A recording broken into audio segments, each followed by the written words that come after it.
Ari si Pastor Conta. Good Oh, morning. morning anay. Yung media. Wow. Okay, nag-ano ka di Pastor sa City Hall? May may nagkanda ko da sa may City Health sa mga paywords bala, mga utod naton nga pina-assist namon sa rehabilitation sa drugs bala.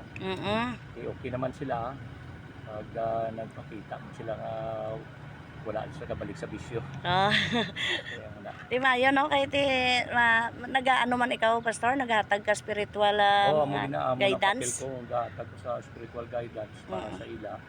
Hindi na sa dapat magbalik kay yung iba nabi na tukang na sila nag-okay na subong nagbalik naman Balik yung naman. mga priso na gani apat to. Papel naton nga suportahan sila kag bulikan nga i-remind hindi na sa dapat magbalik sa dati nila nga kabuhi. Muna. So dapat okay. no kag salamat sa imo nga mga pag concern sa ila Pastor. Thank you so much no. Si Pastor Kunta mo naman yang amon nga head sa amon nga City Advisory Group diri sa PNP no. Thank you so much Pastor sa imo nga leadership no. Salamat man kag kita kag buligan naton nga maging malipayon ang Pasig kag drug free.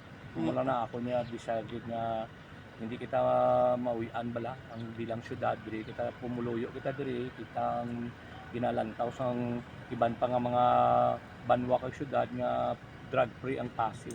Okay. So muna din natin natin. So i-invite na aton nga mga ano sa upcoming events sa December 27. Oo, may pagkatipon-tipon kita gali mag-aabot diri miara kita nga district advisory summit no.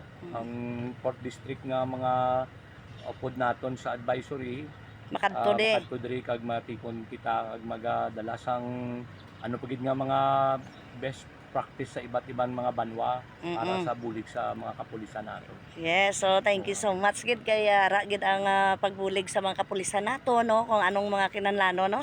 Ara si Pastor Kunta para diri sa aton no, as an advisor no sang mga kapulisan. Thank you so much Pastor Kunta. Thank you. Salamat man sa inyo. God bless. Padayon ang Pasig maging buhay na buhay. Okay? Yes, thank you. God bless. God bless.